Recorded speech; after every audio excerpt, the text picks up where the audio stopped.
Let's continue the story.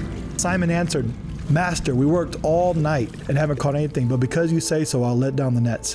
When they had done this, so there's still a team there, they caught such a large number of fish that their nets began to break. Are you kidding me? So they signaled their partners in the other boat to come help them, and they came and filled both boats to so full that even the boats began to sink. Wow.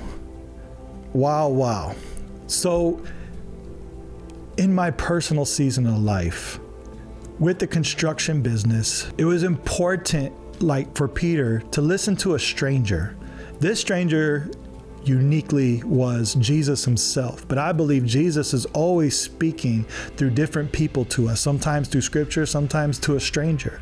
But the idea and the encouragement here is always listen for God's voice in different people, situations, through scripture. He's always trying to speak to us. And when we listen and when we obey, do we see God fulfill and take care of us and set us on our path? In my situation, we had my wife, Tiffany, being the voice of God in this situation, trying to speak to me what I needed to do on a level. Let's get specific.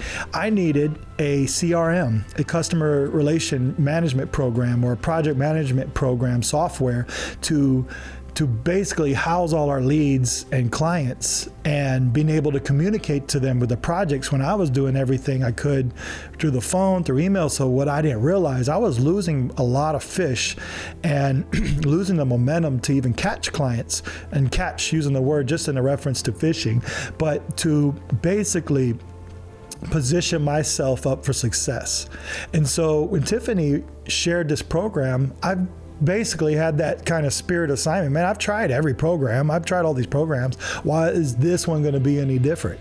But I felt the leading of God's voice in it and gave it the chance, just like Peter gave Jesus the chance and went ahead and went into the deeper waters. I felt like this was something a little deep, a little too much for us right now.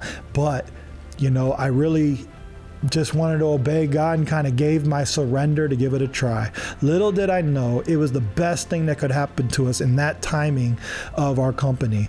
And after I gave it a full look and full view, I realized what we could do and what we could scale using this program. And so God had really spoke to my heart, and I realized that I needed my wife.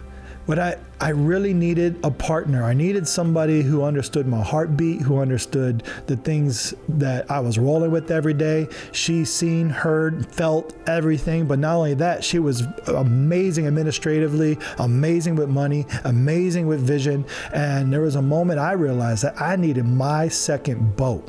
So all laughs and giggles aside, I offered her not only a position, but a signing bonus, saying, I need you.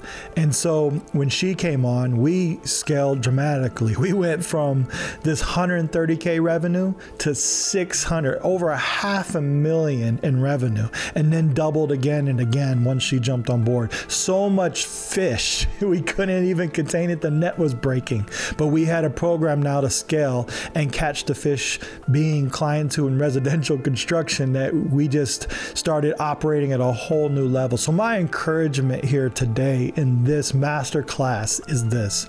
It's two boats. I believe that God has always positioned us to have people in our lives, teams in our lives. We are not to be on some solo mission in business, solo mission in most operations in our life, but God always brings in people to help support, partner, or help even serve to get us through his ultimate calling and stewardship.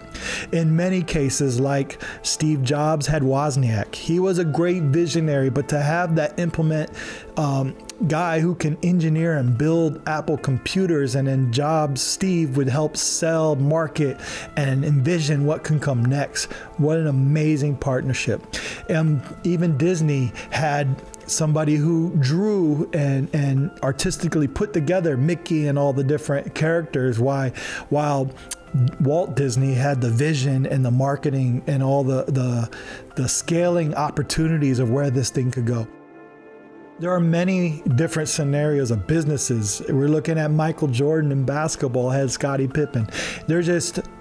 having that second boat, I believe, was unique in this story, where Peter, yes, had to surrender, empty his boat, almost unintentionally just being empty and allowing Jesus to step on to use it for a platform for his glory, and being in a place, in a position of obedience when the voice of God told him to go another way, into deeper waters, go someplace you have not gone before, and there will be something there. And out of obedience, moving into that direction, the abundance of God moving, with catching so much fish that the net almost broke. He had to have a partner. He had to have a second boat. He had to have his team around. They had to grab the fish, not just Peter. They and a second boat that both boats couldn't even handle, that had to, like, the boats were almost sinking. So what did that mean? They were going to need a third boat, maybe a fourth boat. So the whole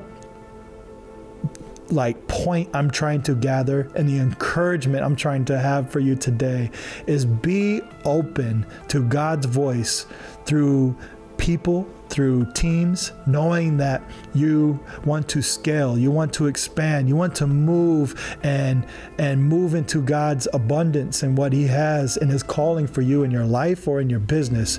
Be open and willing to hear God's voice, even outside of the scriptures, as he's constantly going to speak, and see if you're going to obey. And when you do, it's an amazing journey.